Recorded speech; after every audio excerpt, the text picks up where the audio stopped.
기도하시겠습니다.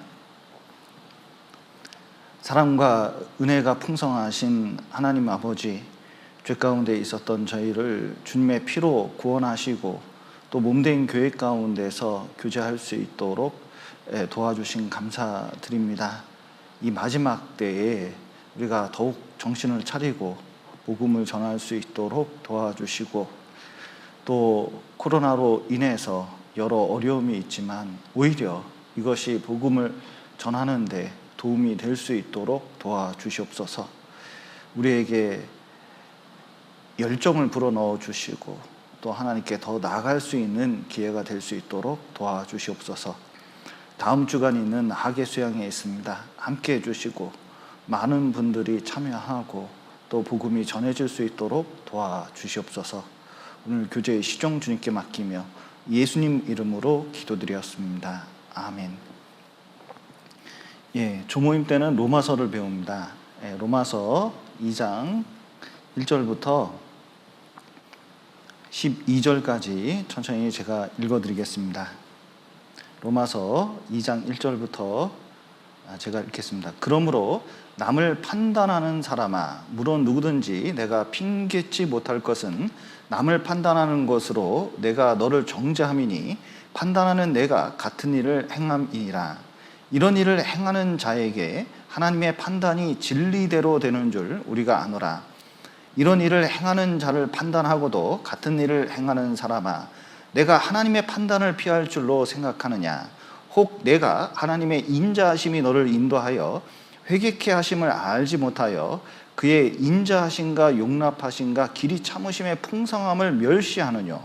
다만 내 고집과 회개치 아니한 마음을 따라 진노의 날, 곧 하나님의 의로우신 판단이 나타나는 그날에 임할 진노를 내게 쌓는도다. 하나님께서 각 사람에게 그 행한 대로 보응하시되 참고 선을 행하여 영광과 존귀와 썩지 아니함을 구하는 자에게는 영생으로 하시고, 오직 당을 지어 진리를 좇지 않고 불의를 좇는 자에게는 노와 분으로 하시리라. 악을 행하는 각 사람의 영에게 환난과 공고가 있으리니 첫째는 유대인에게요 또한 헬라인에게며, 선을 행하는 각 사람에게는 영광과 존귀와 평강이 있으리니 첫째는 유대인에게요 또한 헬라인에게라. 이는 하나님께서 외모로 사람을 취하지 아니하심이라. 여기까지 읽겠습니다. 이제 로마서 1장 내용을 좀 정리해 보면, 로마서 1장에서는 바로 복음에 대해서 말씀을 하고 계십니다. 예수님께서 십자가에 죽으셔서 우리 죄를 다 용서하신 그 사실을 통해서 믿음으로 구원을 받게, 우리가 의롭다 하심을 받게 하셨습니다. 그러니까 모든 게 하나님 은혜고, 유대인이든 이방인이든 그것을 믿음으로써 구원함을 이제 얻게 되어 있습니다. 그런데 이제 이방인들이 그 복음을 배척하고 하나님을 부인할 뿐만 아니라 하나님이 싫어하는 동성애 같은, 그리고 우상숭배 같은 죄를 저지름으로써 결국은 이제 온갖 죄를 짓다가 멸망하는 내용에 대해서 로마서 1장에서 말씀하고 계십니다. 그래서 이방인들이 어떤 죄를 짓고 어떻게 하나님의 진노를 받는지 1장에서 이제 말씀하셨는데, 로마서 2장에서는 이제 하나님을 믿는 유대인의 죄에 대해서 다루고 있습니다. 유대인의 가장 큰 죄 무엇일까요? 유대인의 가장 큰 죄가 뭐죠? 그러니까 하나님을 믿으면서 하나님을 잘 섬긴다는 유대인들이 있습니다. 근데 이들의 가장 큰 죄는 복음을 배척하는 거죠. 그 앞에 1장에서 복음을 말씀하시고 이방인들도 죄 때문에 복음을 배척하는데, 유대인들도 하나님을 믿지만 복음을 배척하고 있습니다. 그래서 유대인들에 대해서, 유대인의 죄에 대해서 2장 3장에서 나타내고 있는데, 하나님을 믿는 사람들이 자존심이 셀까요? 하나님을 안 믿는 이방인이 자존심이 셀까요? 하나님 믿는 사람들이, 특히 열심히 믿는 사람이 자존심이 강할 가능성이 있거든요. 그래서 유대인의 죄를 언급하면서 여기 직접적으로 얘기하면은 기분 나빠할 수 있으니까 이제 세상 말로 돌려서 그 보편적인 진리를 통해서 유대인들이 죄를 짓고 있음을 여기서 보여주고 있습니다. 그래서 유대인을 남을 판단하는 사람아, 여기 2장 1절을 보면 그러므로 남을 판단하는 사람아 이렇게 이제 말씀하셨는데, 여기 남을 판단하는 사람이 누구냐면 1절을 한번 다시 읽겠습니다. 그러므로 남을 판단하는 사람아, 물론 누구든지 내가 핑계치 못할 것은 남을 판단하는 것으로 내가 너를 정죄함이니, 이렇게 이제 말씀하셨는데, 여기 내가라고 되어 있죠. 17절 한번 보시죠. 유대인이라 칭하는 내가 율법을 의지하며 하나님을 자랑하며 말씀하셨는데, 유대인이라 칭하는 내가, 남을 판단하는 내가, 이게 이제 같은 내용입니다. 그래서 유대인의 죄에 대해서 직접적으로 언급하면 갑자기 이제 반발심이 일어날 수 있기 때문에 세상 말로 돌려서 말씀을 하는 겁니다. 그런데 유대인의 가장 큰 특징, 율법을 붙잡고 있고 하나님을 믿고 있는데 놀랍게도 더 복음을 배척하고 예수님을 받아들이지 않고 있습니다. 중요한 것은 본인이 복음을 배척하면, 그리고 예수님을 받아들이지 않으면 하나님 앞에 온전히 죄인으로 남는다는 것을 깨닫지를 못하고 있어요. 본인이 죄인이라는 것을 깨달아야, 심판받을 죄인이라는 것을 깨달아야 예수님이 필요하고, 그리고 복음을 깨닫게 되어 있는데, 이들은 오히려 이방인들보다 구원받기가 어려운 상태에 있다는 것을 알 수가 있습니다. 왜 이들은 본인이 죄인이라는 것을 깨닫지 못하고 있을까? 가장 중요한 것 중에 하나가 이 판단인데, 판단이 어디서 나타나느냐? 판단은 보통 판사가 죄인을 판단합니다. 그러니까 자기가 어떤 수준에 있다고 생각을 하는 거예요. 그러니까 유대인들이 이방인을 판단하는데 왜 그러냐? 본인이 종교적 자부심이 있습니다. 그러니까 나는 하나님의 선민이다, 아브라함 때부터 택함을 받은 족속이다, 요즘 말로 말하면 모태신앙이다, 우리 집안이 몇 대째 기독교 집안이다, 이런 자부심이 가득 차 있는 겁니다. 그래서 유대인들은 어떻게 생각했냐면, 이게 이제 지나쳐가지고 선민인 건 맞죠. 그러나 출애굽기에도 보면 이방인들을 출애굽 과정에 포함시켰거든요. 그런데 유대인만 구원을 얻는다는 생각이 강했어요. 유대인만 구원을 받으니까 유대인하고 유대인이 아닌 이방인하고 탁 나눴거든요. 그런데 이방인을 지옥 갈 땔감으로 생각했어요. 쟤네들은 어떻게 살아도 구원을 못 받아. 유대인은 어떤 죄를 저질러도 천국에 갈 수 있어. 이런 개념을 가지고 있습니다. 재밌는 것은 그들은 성경 말씀을 늘 읽고 있거든요.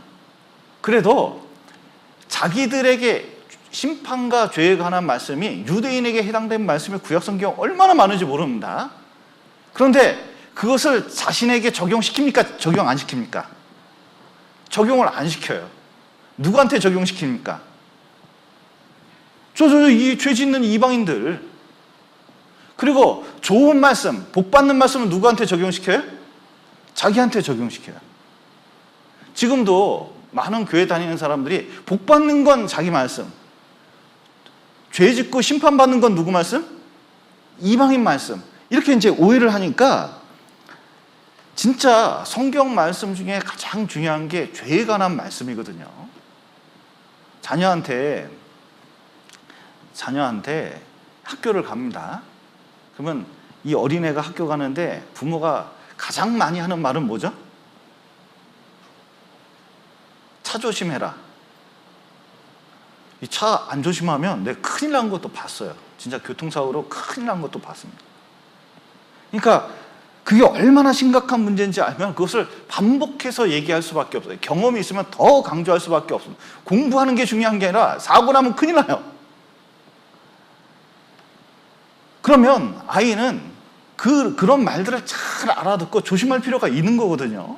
유대인은 죄에 관한 말씀을 잘 받아들여야 되는데 그런 것들은 자기하고는 전혀 상관이 없다고 생각하는 거예요. 그러니까 판단이, 그리고 종교적 자부심이, 바꿔 말하면 교만이 자기 죄를 못 보게 하는 겁니다.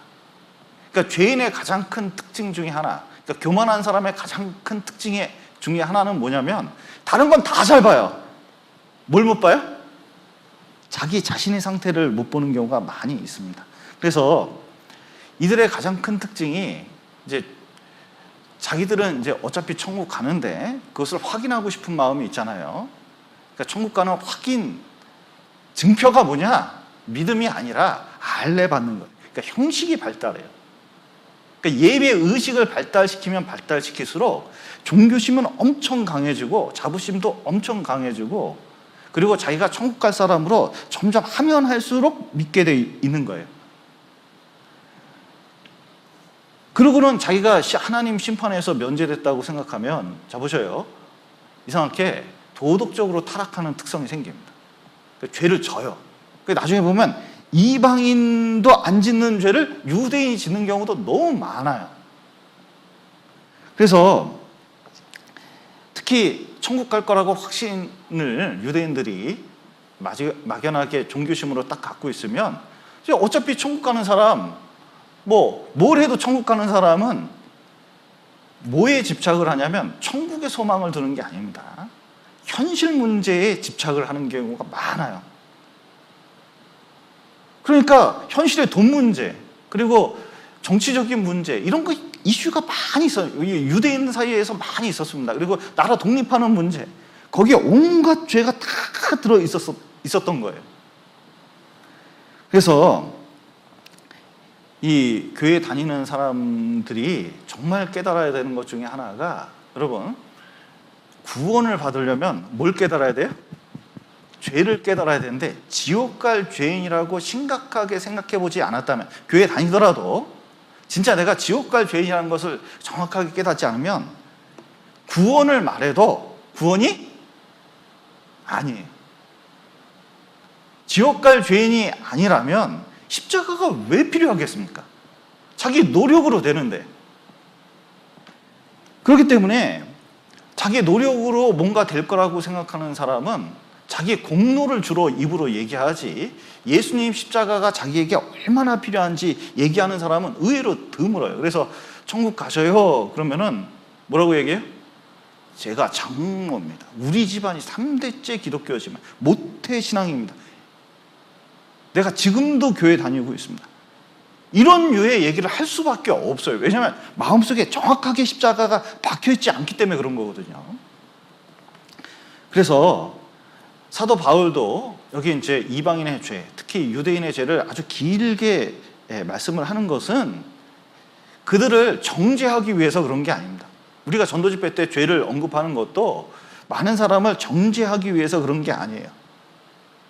정말 하나님의 심판이 있는데 그 앞에 우리가 죄인인데 구원받기 위해서는 하나님 앞에서 전적으로 타락한 죄인이라는 것을, 우리는 정말 구원받아야 될 존재라는 것을 깨달아야 됩니다.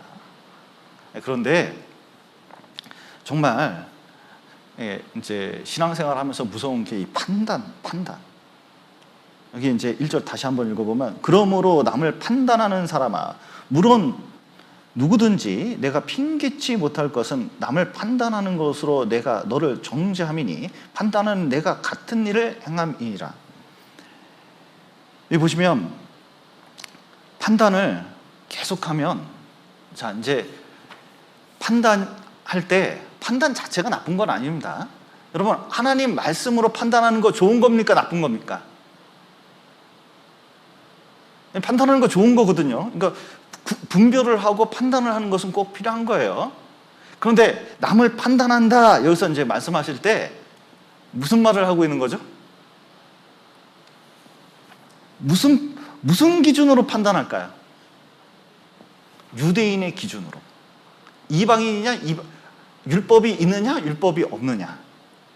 할례를 받았느냐, 할례를 받지 않았느냐. 그러니까 성경에 없는 말씀 가지고 본인들이 자기 기준을 딱 만들어 놨어요. 그러니까 자기 기준을 만들어 놓으면 당장 뭐가 아는 것 같잖아요. 그러면 아닌 것은 당장 비판해요. 여러분, 구원을 받아도 마찬가지입니다. 아주 자기 기준이 강한 사람이 있어요. 그러니까 자기 기준이 강하고 의로운 사람이 있어요. 그러면 얼마나 대책이 없는지 몰라요. 왜냐하면 나중에 보면 상담도 어려워요. 의로운 사람은 어떻게 상담합니까? 옳은데 어떻게 상담을 해요? 상담해 줄 수가 없어요. 말씀을 전하면 전할수록 문제가 되는데 본인은 문제가 없어요. 다 다른 사람이 문제가 있지. 그러니까 본인에 대해서 문제를 조금만 언급해도 막 화를 내고 문제를 삼고 그런 경우가 많이 있습니다. 왜냐하면 그만큼 자기 은하 기준이 아주 세요. 그래서 교회 내에서 너무 복잡한 기준을 많이 만들 필요가 없어요. 여러분, 국에다가 간장으로 간을 맞춰야 됩니까? 소금으로 맞춰야 됩니까? 전라도 김치는 좀 짜야 됩니까? 좀 덜 짜야 됩니까? 어디든 김치를 담그는데요, 좀 싱겁게 담갔어요. 어떤 집사님이 타고 오더니 먹어보더니, 아니 무슨 전라도 김치가 이래? 그러더니 소금을 갖다 퍼버버렸어요. 그래버리면 자기 의가 너무 강한 거예요. 이 기준이 그런 게 강한 거예요. 근데 소금 많이 넣는 게 성경적이에요? 덜 넣는 게 성경적이에요? 그런 건 상관이 없어요. 그런 거 문제 삼을 필요가 없어요.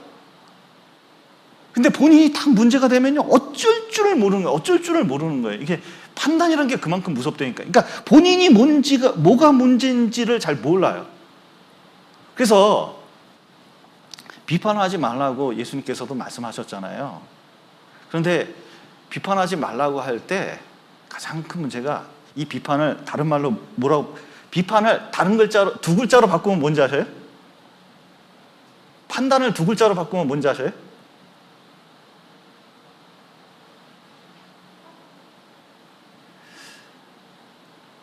예, 여기 요거 붙잡으시고, 이거 안 찾으려고 그랬는데 시간이 없어서 한번 보죠. 마태복음 7장. 여기 비판이나 판단과 똑같은 단어를 한번 찾아보셔요. 7장 1절입니다.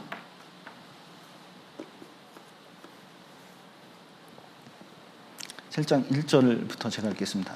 비판을 받지 아니하려거든 비판하지 말라. 너희의 비판하는 그 비판으로 너희가 비판을 받을 것이요 너희의 헤아리는 그 헤아림으로 너희가 헤아림을 받을 것이니라.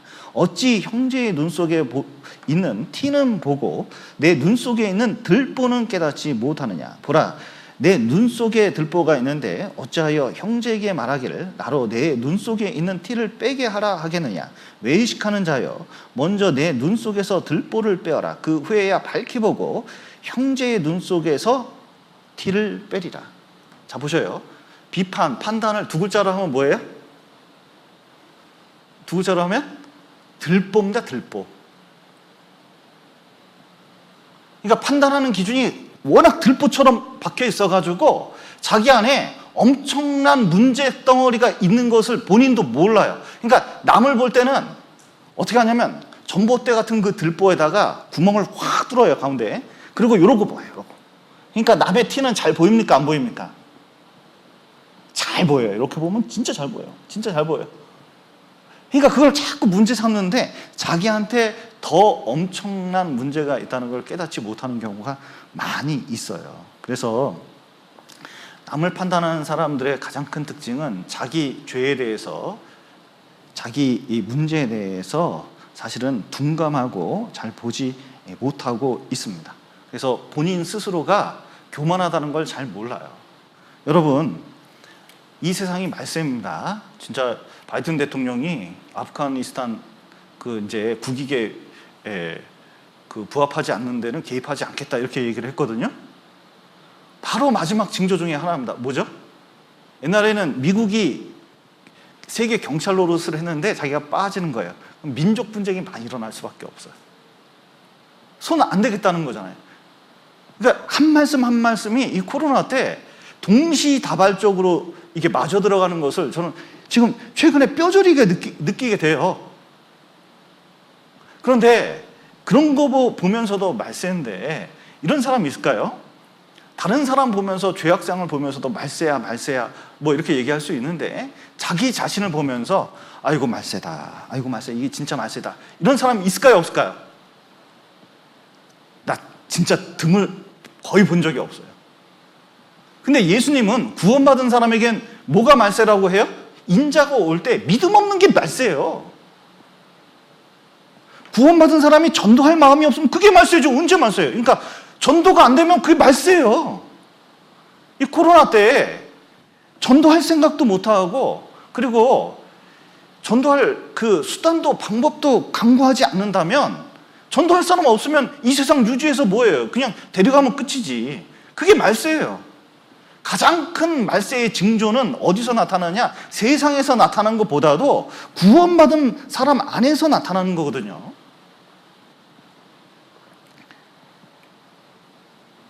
특히 이제 유대인들, 하나님 말씀을 이제 믿는 이 사람들은 정말 판단을 올바로 하고 자기 자신을 본다면 정말 십자가를 이제 중요하게 생각하게 되고, 구원받은 사람은 정말 하나님의 앞에서 자기가 어떻게 판단받을 거 알면은, 야, 나 같은 죄인이 구원받았다, 정말 하나님께 감사한다, 나 같은 죄인 살리신, 이런 찬양이 저절로 나오게 되어 있습니다.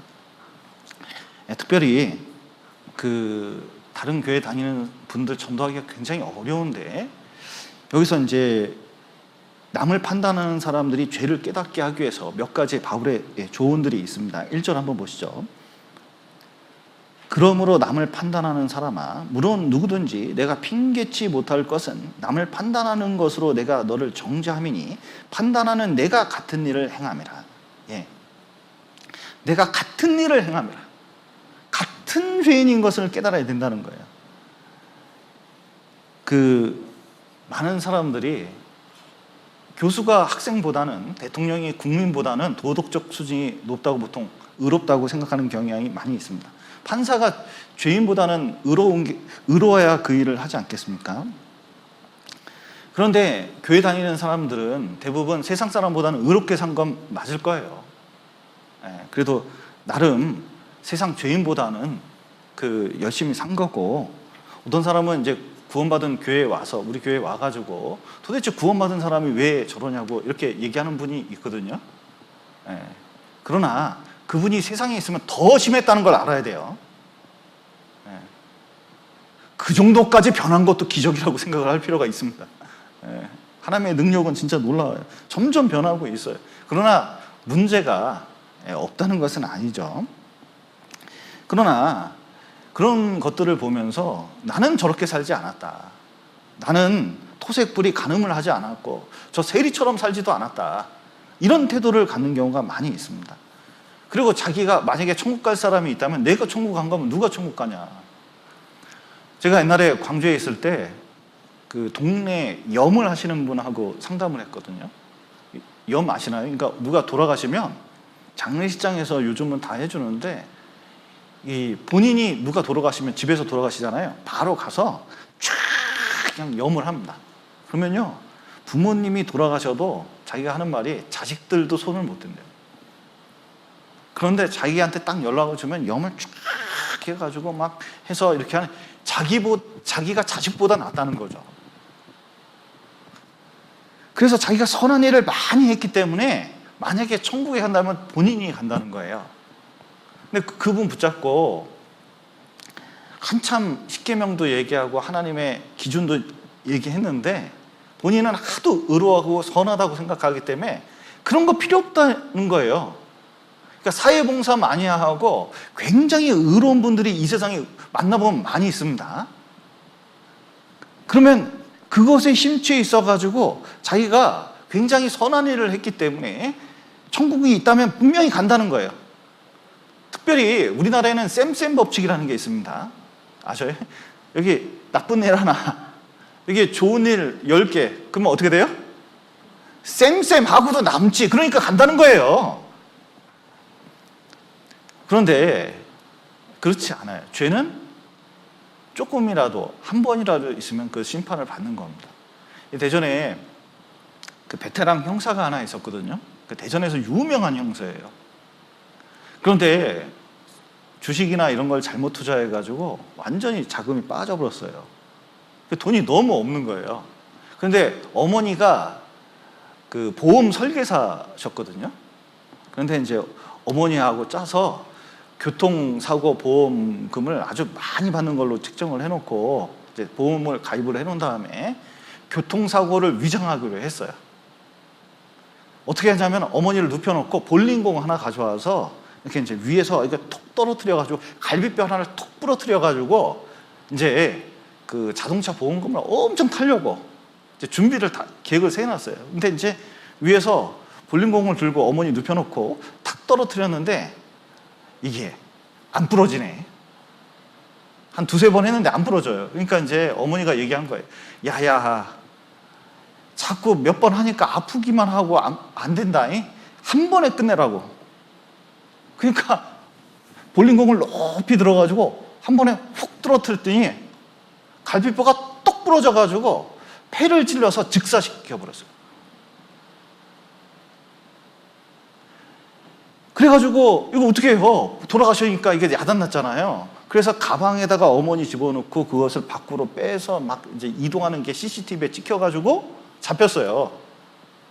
그런데 뉴스에 나온 걸 보니까 이분이 진짜 유명한 대전의 베테랑 형사예요. 그래서 나쁜 사람들을 엄청 잡았어요.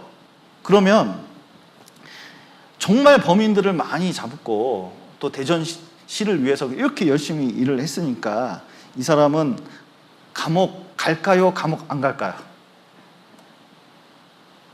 아무리 착한 일을 많이 하고 선한 일을 많이 하고 경찰이 있더라도 죄를 지면 가요. 대통령도 가요. 그런데 아무리 선해도 하나님의 기준은 절대적이기 때문에 조금만 문제 있어도 반드시 하나님 앞에 조금만 죄가 있더라도 자기가 그 심판받을 죄인이고 지옥 간다는 걸 깨달아야 돼요. 다윗의 경우가 그렇습니다. 이 다윗이 밧세바를 취했잖아요. 그리고 그 남편 우리아를 죽여버렸습니다. 아주 쥐도 새도 몰라요. 아주 그냥 기가 막히게 덮어가지고 참 다윗도 머리가 좋은 것 같아요. 나쁜 일 할 때는 우리아의 임신을 어떻게 시켰는지, 우리아의 남편을 어떻게 죽였는지 딱 아는 사람은 한 명밖에 없어요. 그리고 자기밖에 몰라요. 아무도 몰라요. 밧세바는 남편이 어떻게 죽었는지도 몰라요. 이게 진짜 아무도 모르는 사건이에요. 근데 나단 선지자가 와서 다윗에게 청을 했습니다. 아니, 한 성에 두 사람이 있었는데 하나는 부자고 하나는 가난한 사람인데 이 가난한 사람한테 양 한 마리가 있었다. 그리고 부자는 뭐 소, 양 엄청 많은데 이 양이 막 자기 그 완전히 요즘 애완양이죠. 애완양. 그래서 막 반려양 막 젖 주고 그리고 먹을 거 주고 품에 같이 눕고 그래서 어떻게 보면 딸처럼 됐다고 돼 있거든요. 근데 손님이 왔는데 부자가 그 뺏어서 그걸로 대접을 했다는 거예요. 왕한테 이거 어떻게 하면 되겠냐고 이렇게 물었습니다. 다시 뭐라고 하냐면 이 일을 행한 사람은 어떤 사람이에요? 마땅히 죽을 자. 아니 집에 딸 데려가서 노예로 억지로 삼으면 이건 도둑에다가 강탈에다가 이거 보통 죄가 아니잖아요. 마땅히 죽일 자라. 그리고 양은 4배나 갚으라고. 아이 나쁜 놈. 나단 선지자가 뭐라 그랬어요? 당신이 그 사람이라고. 남의 아내 빼앗고 남편을 죽이고 이런 행패도 이건 죄도 이런 무지막지한 죄가 없는 거잖아요. 하나님께서 아니 아내를 더 달라면 아내 더 주고 재산을 더 달라면 더 줄 텐데 왜 이런 악을 행했냐 이렇게 이제 분명히 이제 말씀을 하고 나중에 그 자기 아내들도 다 빼앗길 것을 예언을 이렇게 이제 하십니다. 문제는 이거예요. 다윗이 자기가 재판관이 딱 됐을 때는 자기 문제는 전혀 없어. 그런 얘기 들으면요, 더 화가 나. 그런데 막상 그게 자기 문제라고 딱 자기에게 해당되는 말이라고 생각하니까요, 이거 시편 51편을 보면 완전히 회개시를 쓰잖아요. 자기가 그 문제가 있던 사람이라는 것을 깨닫는 게 얼마나 중요한지 몰라요. 유대인들 어떻습니까? 요한복음 8장에 보면 가늠한 여인이 왔습니다. 막 현장에서 잡혔어요. 그러니까 현장 즉결 심판이 가능하니까 돌로 쳐서 죽이려고 했습니다. 그런데 이제 예수님을 엮으려고 그랬죠. 어떻게 하겠냐고. 그랬더니 참 이게 유대인들 아주 나쁜 사람들이에요. 보세요. 가늠한 여인인데 여기 가늠한 여인이 있으면은 그 상대방은 어디 갔어요? 상대방. 그게 의심스럽거든요. 그게 그 무리 가운데 뭔가 있을까요? 어떻게 그걸 은밀한 일을 다 알았냐고. 그리고 어떻게 단체로 가서 잡았을까요? 그리고 끌고 왔을까요? 또 예수님께 데려왔을까요? 그 여자만. 남자는 어디 가고. 둘 다 돌로 쳐 죽여야지. 이게 뭔가 뒤에 수작이 있는 거거든요. 그런데 예수님 어떻게 하셨어요? 땅에다가 글씨를 썼습니다. 진짜 천국 가면 꼭 물어봐야 될 것 중에 하나예요. 이거 뭘 썼는지. 하나님께서 직접 쓰신 것 중에 하나가 십계명이니까 십계명을 썼을 가능성도 있고, 저는 이 사람들 이름을 썼을 것 같은 생각도 들어요. 예. 그러다가 간음하지 말라 이렇게 써놓고 이 사람 이름 쓰고 요 사람 이름 쓰고, 그리고 뭐 도둑질 하지 말라 이렇게 하고 족이 있는 사람 이름 쓰고, 여기 쓰면요 돌 던지려고라도 이게 던지고 싶을까요? 점점 내려갈까요? 이게 지금 상황만 살펴보면 그랬을 것 같은 생각이 들어요. 결국 뭐냐면 돌 들어서 치려고 그러는데 자기도 그 죄 있어요, 없어요? 율법 앞에서 완전히 같은 죄인이라는 것을 깨닫게 되는 거예요. 그래서 알고 보면 돌 던지려는 사람이나 간음한 사람이나 똑같아요. 하나는 드러난 죄인, 하나는 드러나지 않은 죄인. 그리고 이 세상에 수많은 사람이 죄를 짓는데 막상 내가 그 위치에 있으면 어떻게 되겠습니까? 우리가 김일성 위치에 딱 있어요.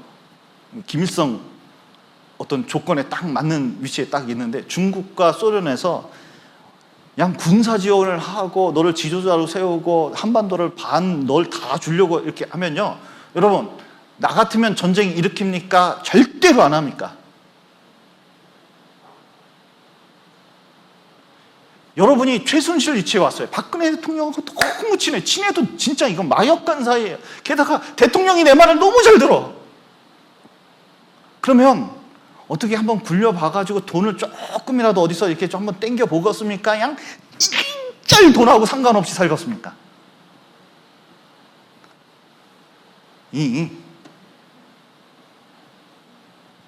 이게 그 위치에 있으면은 누구도 장담할 수 없는 거예요. 그런데 남을 판단하는 유대인 같은 경우, 하나님 앞에 의롭다고 생각하는 사람들은 보통 자기가 같은 일을 행할 수 있는 그런 잠재적 죄, 그리고 자기 속이 더럽다는 거, 그리고 같은 일을 다른 방식으로 하고 있다는 것을 깨닫지 못하고 있어요.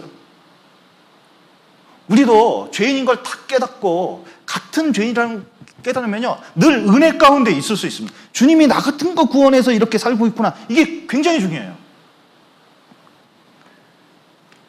그리고 두 번째는 여기 이제 로마서 보시죠.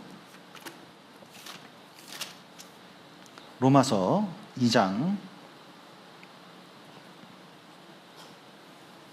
3절 보시겠습니다.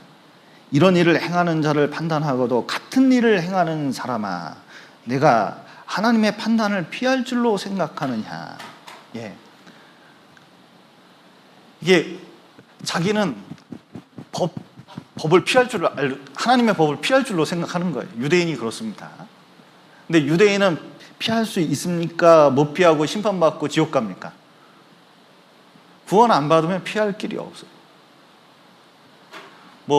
윤모 씨가 대통령 후보로 지금 이제 되려고 굉장히 노력을 많이 하고 있습니다. 검사 출신이죠.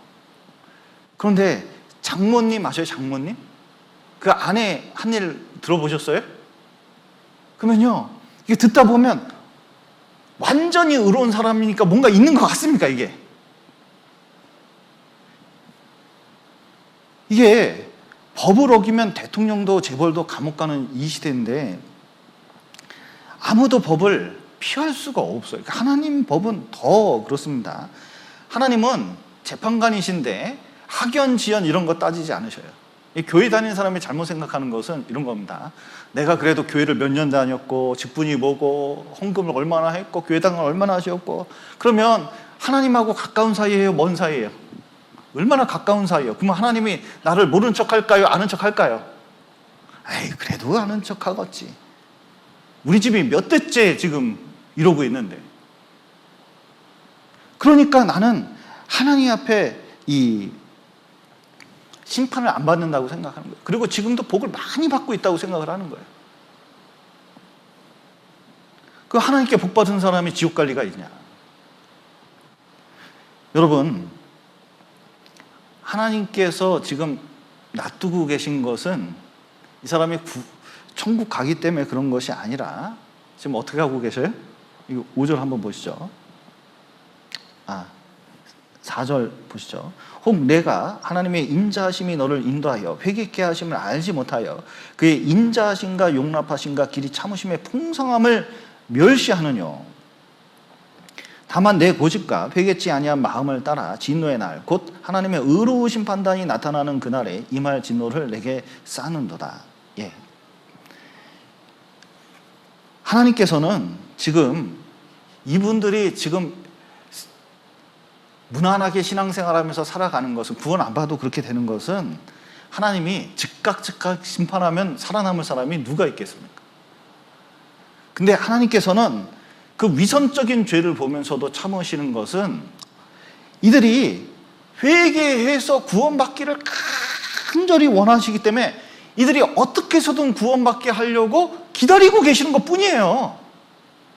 그런데 잔뜩 기다리시고 있는데 그러면서 우리 중심을 다 봅니까? 안 봅니까? 하나님께서는 악한 일에 상관치 아니하시는 듯 하지만 어떻게 해요? 다 보셔요. 완전히 CCTV로 녹화하듯이 다 있습니다. 심판날에 일일이 다 마음속까지 다 펼쳐 놓고 있을 거거든요. 결국은 이들이 하고 있는 것은 자기들은 지금 복 받고 있고 신앙생활하면서 잘 살고 있다고 생각하지만 지금 하나님 앞에서 임할 진노를, 의로운 판단이 나타나 그때 임할 진노를 쌓고 있는 거예요. 그러니까 진노가 쌓인 죄인이라는 것을 깨달아야 되는데 깨닫지 못하고 있는 거예요. 이게 보통 심각한 게 아닙니다. 그래서 복음을 깨닫지 않으면 심판을 피할 수 없다는 거예요. 자꾸 피한다고 생각하는데 유대인들은. 또 이 중요한 것이 이 복음에 대해서 유대인들이 해야 될 것은 이게 죄를 깨닫는 중요한 방법 중에 하나가 여기 4절에 있는 것처럼 5절에 있는 것처럼 다만 내 고집과 회개치 아니한 마음을 따라 진노의 날 곧 하나님의 의로우신 판단이 나타나는 그날에 임할 진노를 내게 쌓는도다 말씀하신 것처럼 이 고집하고 회개치 않은 마음을 버려야 되거든요. 참 이게 요즘은 안티 기독교도 많고 왜 이렇게 안티가 많은지 모르겠어요. 이게 보니까 미디어가 발달하면서요 자기 의견을 주고받으니까 이 댓글 수준을 보십시오. 이 비난하는 사람 댓글 보면 다 비난이거든요. 그런데 그 비난의 특징이 뭡니까? 댓글의 특징이 뭐죠?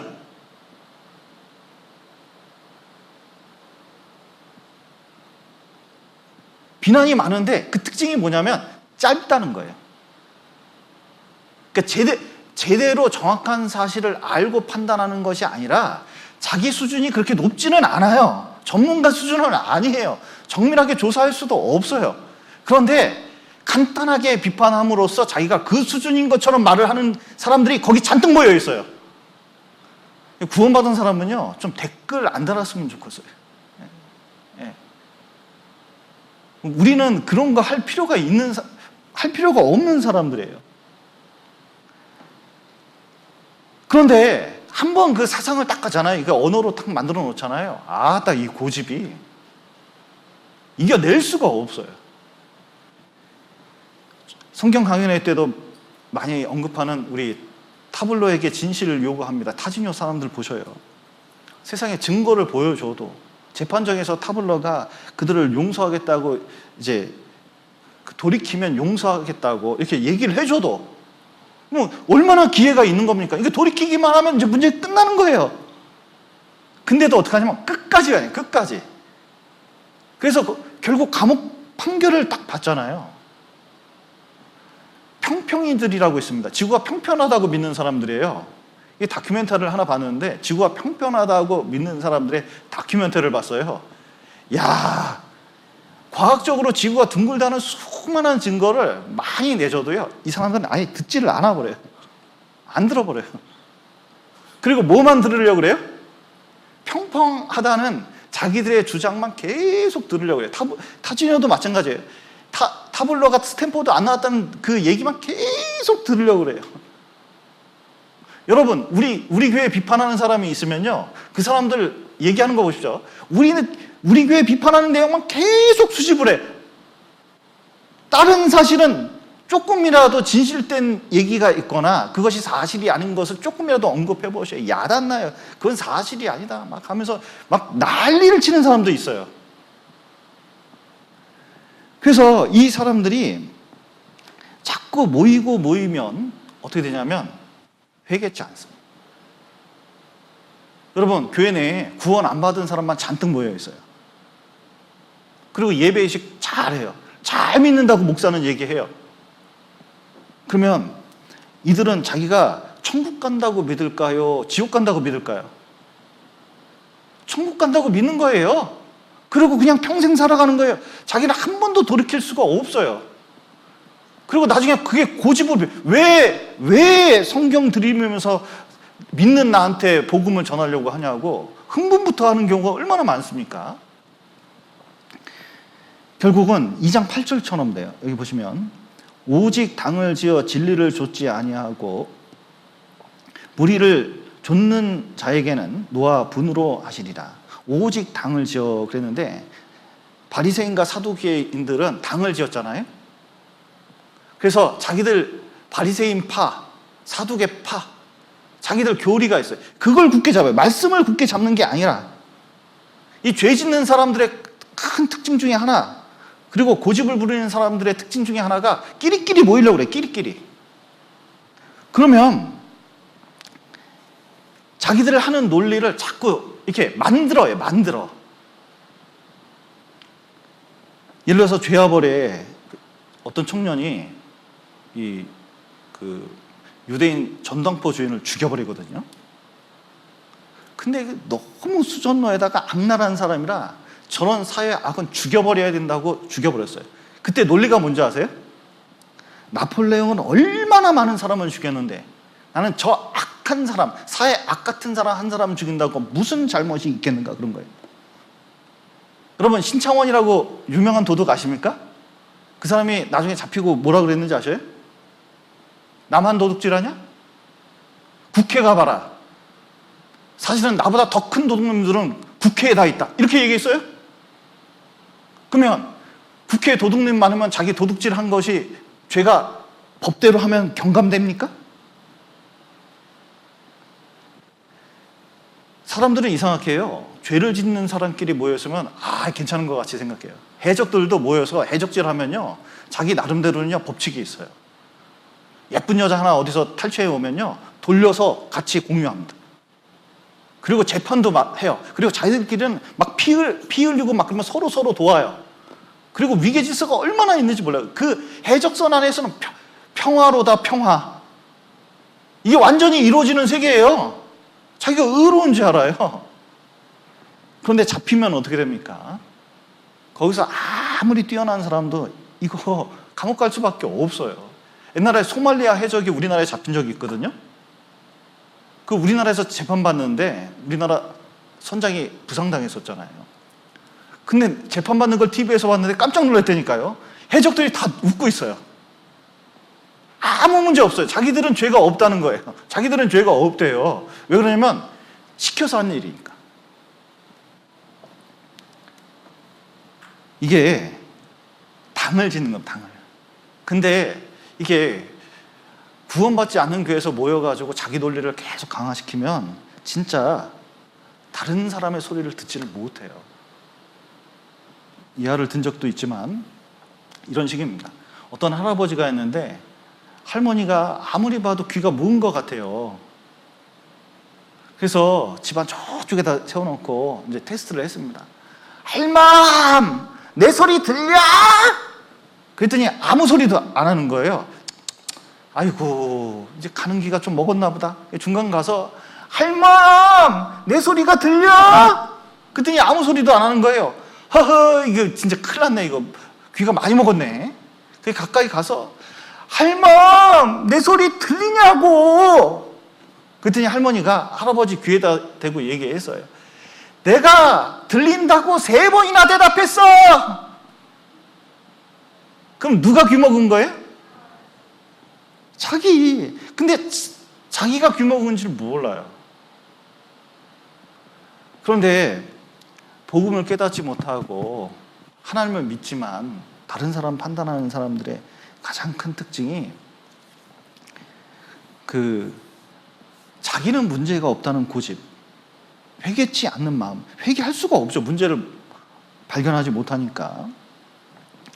그래서 죄인에게 있어서 가장 중요한 게 회개인데 하나님께서는 우리를 기다리는 것이 정말 하나님 앞에 이 죄인인 걸 깨닫고 돌이키기를 얼마나 간절히 바라는지 몰라요. 왜냐하면 하나님께서는 우리를 판단하실 때 여기 2절 보시죠. 이런 일을 행하는 자에게는 하나님의 판단이 진리대로 되는 줄 우리가 아노라. 자, 하나님이 판단하실 때 어떻게 판단하셔요? 진리대로 판단해요. 진리. 진리라는 게 보시면 성경이죠. 대표적인 게 율법입니다. 여기 한번 보시면 12절입니다. 무릇 율법 없이 범죄한 자는 또한 율법 없이 망하고 무릇 율법이 있고 범죄한 자는 율법으로 말미암아 심판을 받으리라. 하나님 앞에서는 율법을 듣는 자가 의인이 아니요 오직 율법을 행하는 자라야 의롭다 하심을 얻으리니 율법 없는 이방인이 본성으로 율법의 일을 행할 때에는 이 사람은 율법이 없어도 자기가 자기에게 율법이 되나니 이런 이들은 그 양심이 증거가 되어 그 생각들이 서로 혹은 송사하며 혹은 변명하여 그 마음에 새긴 율법의 행위를 나타내느니라. 자, 보십시오. 정말 죄를 깨달으려면 어떻게 되냐? 제발 율법 10계명 좀 봐라. 그거 온전히 다 지켰냐? 온갖 일을 항상 다 지켜야 되는데 우리가 하나님 앞에서 절대적인 기준에 보면 죄인 아니냐? 율법 없는 이방인들한테는 뭐라고 얘기해요? 이게 남을 판단하는 아주 의로운 사람들한테 뭐라고 얘기해요? 착한 일을 많이 한 사람한테?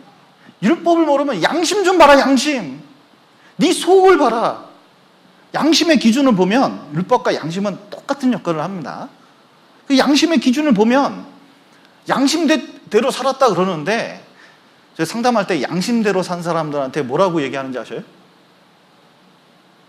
여러분, 말씀대로 살았다, 율법을 지키면서 살았다는 사람한테 우리는 보통 어떻게 얘기합니까? 저 같은 경우 율법 더 지키고 오라고 해요.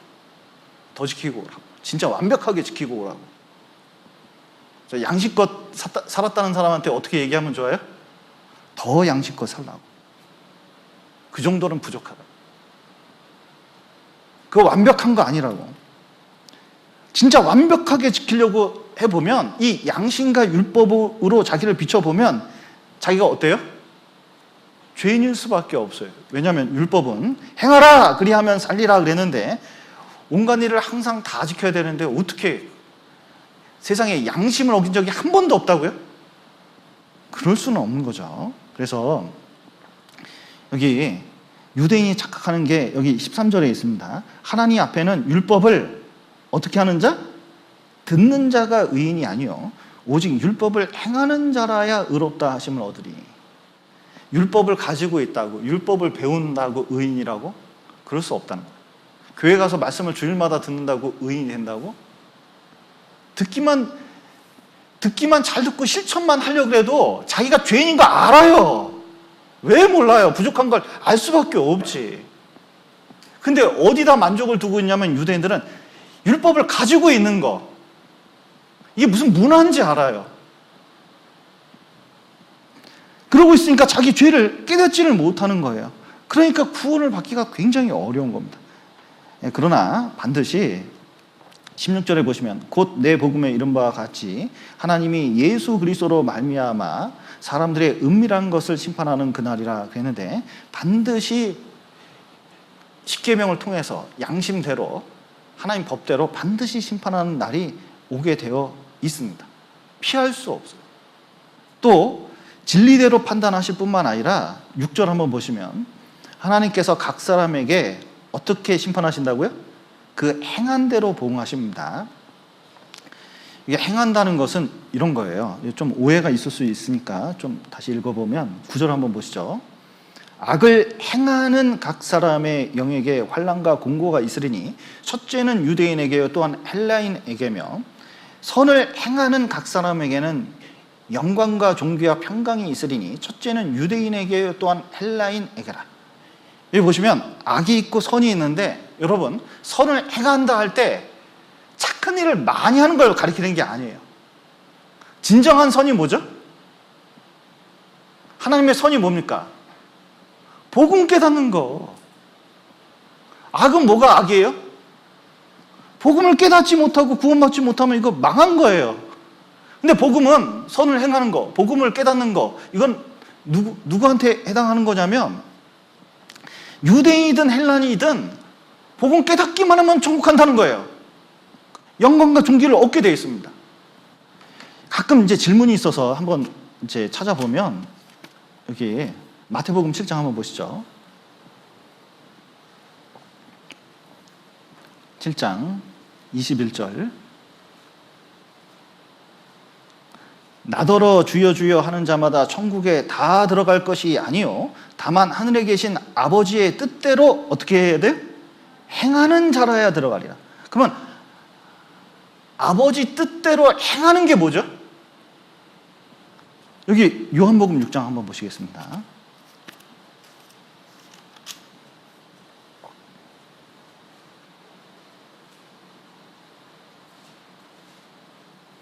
(6장 40절) 요한복음 6장 40절입니다. 내 아버지의 뜻은 아들을 보고 믿는 자마다 영생을 얻는 이것이니 마지막 날에 내가 이를 다시 살리리라 하시니라. 예. 여기 보면 아버지 뜻을 행하는 게 뭐죠? 구원받는 거. 구원받는 거. 아버지가 얘기했습니다. 어디 좀 갔다 와라. 그러면 갔다 오면 아버지 뜻을 행한 거잖아요. 천국 가라. 그러면 아버지 뜻대로 그것을 믿고 천국 가는 믿음을 딱 가지면 아버지 뜻대로 행한 거예요? 행하지 않은 거예요? 행한 거예요. 그게 선을 행한 것입니다. 아버지 뜻대로 행하지 않으면 그게 악을 행한 게 되는 거예요. 그래서 하나님은 외모로 사람을 취하지 않기 때문에, 외모라는 것은 이렇게 잘났느냐 뭐 이런 게 이게 중요한 게 아니에요. 잘생겼느냐 이런 거는 문제가 안 돼요. 목사냐 집사냐 교회 오래 다녔냐 이게 중요한 게 아니에요. 하나님께서는 복음을 깨달았느냐 깨닫지 않았느냐에 따라서 사람을 천국과 지옥으로 나눈다는 것을 명심할 필요가 있다는 것입니다. 그래서 하나님은 행한 대로, 다른 말로 복음을 깨달은 대로 심판하시고 천국과 지옥으로 보낸다는 것을 유대인들이 깨달아야 된다. 특히 교회 다니는 사람들이 깨달아야 된다 말씀하고 계십니다. 우리에게 이 말씀을 뭐 복음에 관한 로마서 말씀이지만 구원받은 사람한테 좀 적용하면, 여러분 우리가 이제 신앙생활 오래 하다 보면 이제 우리 구원받은 이제 점점 시간이 쌓이잖아요. 그러면 잘못하면 우리가 바리새인의 오류를 빠지는 경우가 있어요. 이게 형식화되고 그리고 익숙해지면 자기가 어느 정도 된 줄 아는 경우가 있습니다. 근데 여기서 자꾸 벗어나야 돼. 벗어나야 돼. 그리고 정말 하나님께서 날 구원하신 것은 구원받고 보니까 시간 지나면 야, 하나님이 나 목사 쓰려고 했구만.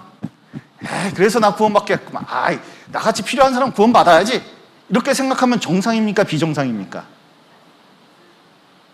이거 완전 비정상입니다. 이 교만이 하늘을 찌르는 거예요, 이게. 자기 수준을 잘 모르는 거예요. 하나님이 날 구원하시는 이유는 뭐예요? 불쌍해서. 지옥이 얼마나 끔찍한 곳이 아니니까. 하나님께서 나 같은 사람 인도하려고 얼마나 애를 쓰셨는지 몰라요.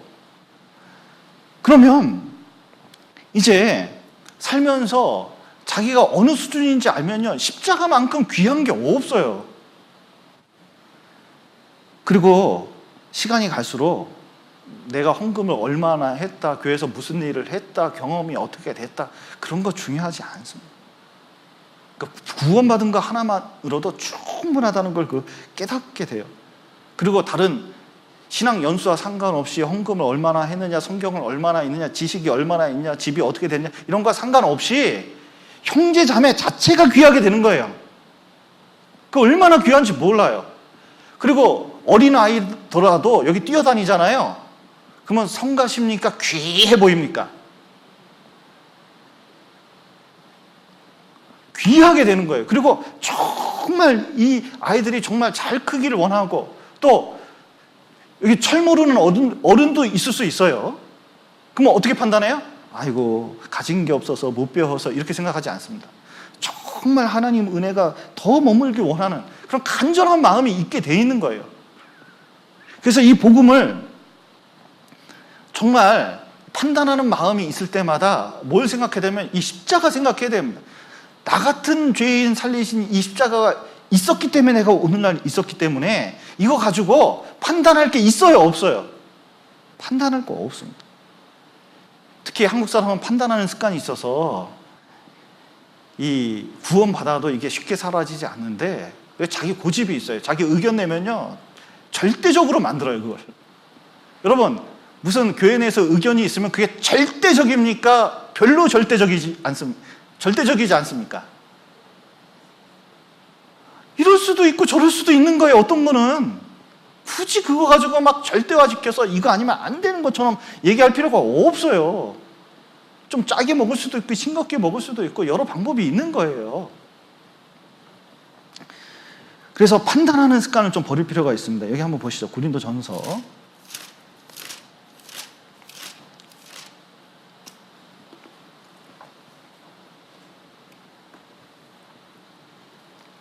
4장 1절부터 제가 읽겠습니다.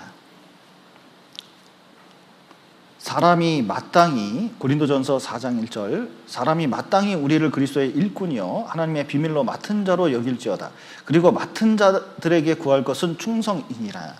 너희에게나 다른 사람에게나 판단받는 것이 내게는 매우 작은 일이라. 나도 나를 판단치 아니하노니 내가 자책할 아무것도 깨닫지 못하나 그러나 이를 인하여 의롭다함을 얻지 못하노라. 다만 나를 판단하실 이는 주시니라. 그러므로 때가 이르기 전 곧 주께서 오시기까지 아무것도 판단치 말라. 그가 어둠에 감추인 것들을 드러내고 마음의 뜻을 나타내시리니 그때 각 사람에게 하나님께로부터 칭찬이 있으리라. 예. 자, 보셔요. 구원받은 사람은요, 교회 내에서 판단하는 것에 대해서 어떻게 판단해야 될지 말씀하시는데, 너희에게나 다른 사람에게나 판단받는 것이 내게는 어떻게 해요? 큰일, 작은 일. 누가 심장을 찌르는 얘기를 해버렸어요. 내 자식, 내 남편, 내 아내, 아니면 뭐 이렇게 치명적인 얘기를 했어요. 막 속이 쓰린 얘기를 했어요. 그러면은 열불이 나서 못 견디겠다. 내 이놈의 교회 다니나 마라. 이렇게 해야 됩니까? 그냥 작게 여기면 됩니까? 여러분, 집에 있어요. 애하고 싸웠어요. 막 자기 애하고 막 엄청 싸웠어요. 그래서 막 얘 폐부를 찌르는 얘기를 했어요. 그랬더니 애가 나가버렸어요. 집에 안 들어와요. 그러면은, 자, 보세요. 누가 잘못이에요? 말을 한 부모 잘못이에요? 집 나간 애가 잘못이에요? 아니면 둘 다 잘못이에요? 둘 다 잘못했죠. 근데 집 나간 애는 잘했어요? 그거는 더 큰 문제가 있는 거거든요. 이게 구원받은 사람은 누가 무슨 얘기를 해도요, 그 사람이 한 것은 내용이 없어요. 비판하는 사람의 가장 큰 특징이 확실히 잘 몰라요. 그리고 충분한 지식도 없어요. 마음도 옹졸해요. 그 얘기를 막 크게 들으면요, 세상에 자기를 비판하는 사람의 말을 어디다 갖다 놓은 건지 아세요? 하나님 자리에 갖다 놓는 거예요. 하나님 자리에. 하나님 말씀보다 그게 더 중요해. 저 사람이 나한테 그런 얘기를 하다니. 하나님 말씀은 이런데 하나님 말씀을 붙잡는 게 아니에요. 그래서 신앙 안에서는 누가 무슨 얘기를 하더라도요, 작게 여기는 습관이 필요합니다. 그거는 진짜 아무것도 아닌 게 많아요. 그냥 놔두면 아무것도 아닌 게 되는 게 많습니다. 그리고 여기 보시면 나도 나를 판단치 아니하노니 이렇게 했는데, 이 돌을 던질 때 어떤 사람은 자기가 하나님 위치에 올라가면요, 판단하는 게 하나님 위치, 심판자 자리 위치에 있는 거거든요. 그걸로 다른 사람을 막 돌 던지는 사람이 있습니다. 근데 그 돌을 들어서 다른 사람한테 던지는 게 아니라 누구한테 던지면 자기한테 던지는 사람이 있어요. 가시나무새 알죠? 내 속에 내가 너무도 많아. 그게 뭐냐면요, 문제점이 많다는 걸 알고, 어떻게 하면 가시나무새 알죠? 쫙 나르다 가시가 있으면 여기 쫙 찌르잖아요. 여기 이제 상처가 있어요. 여기 상처 싹 뽑아요. 상처. 여기까지 이게 뽑았으니까 이게 상처 하고 어떻게 해야 돼요? 자, 뽑았습니다. 이거 어떻게 해야 돼요? 이거 놓으면 되잖아요. 상처. 다시 그래서 내가 안 되는 거야. 이런 스타일이 있어요. 왜 신앙생활을 그렇게 하는지 잘 모르겠어요. 돌을 누구한테 던지냐면 본인에게 던지는 거예요. 근데 둘 다 남한테 던지든 자신한테 던지든 문제냐면 그 안에 십자가가 없습니다. 예수님이 없어요. 가늠한 여인한테 돌 던질 때 예수님이 그 사이에 섰습니다. 자기한테 돌 던질 때도 십자가 세우고 생각해 봐야 돼요. 남한테 돌 던질 때도 십자가 세우고 생각해야 돼요. 우리가 똑같은 죄인이고 똑같은 문제가 있기 때문에 하나님께서 이것을 용서하고, 그리고 결국은 모든 진실은 시간이 지나면 드러나고 하나님께서 판단하는 날이 주님이 오시면 명확히 드러나지만, 교회 안에 있어 보니까 알게 된 게 있어요. 시간 놔두면 드러나게 돼 있어요. 없어지지 않아요. 하나님이 진짜 기가 막힌 분입니다. 걱정하지 마셔요. 그래서 이제 우리가 신경 써야 될 것은 주님 일이에요. 그래서 내가 맡은 목사의 직분, 내가 구역장의 직분, 그리고 조장의 직분, 어떻게 하면 내가 충실히 할까? 최선을 다할까? 그것만 집중하면 되게 돼 있거든요. 그래서 신앙생활을 다른 사람의 평가보다는 주님 앞에서 내 자신을 살펴보고, 또 항상 이게 판단받는 게 좋은 일은 아니잖아요. 십자가 세우면 그게 은혜가 됩니다. 모든 게 은혜예요. 그래서 더욱 이 마지막 때에 우리 같은 죄인이 십자가 붙잡고 생활했으면 좋겠습니다. 같이 기도하시겠습니다. 사랑과 은혜가 풍성하신 하나님 아버지, 죄 가운데 있었던 저희를 주님의 피로 우리를 구원하시고 또 몸된 교회 가운데서 교제할 수 있도록 도와주신 감사드립니다. 우리가 세상에 교회를 다니지만 아직 구원받지 못한 영혼들, 우리 가족 중에, 이웃 중에 있습니다. 그들에게도 이 귀한 복음을 전할 수 있도록 도와주시고, 또 우리에게도 복음이 들어와서 구원받고 이렇게 귀한 몸된 교회 가운데서 교제하고 있습니다. 날마다 더욱 십자가가 우리 안에 귀하게 드러날 수 있도록 도와주시고, 또 주님 오시는 날까지 십자가 붙잡고 살아갈 수 있도록 도와주시옵소서. 오늘 귀한 시간 허락하신 감사드리며 예수님 이름으로 기도드렸습니다. 아멘.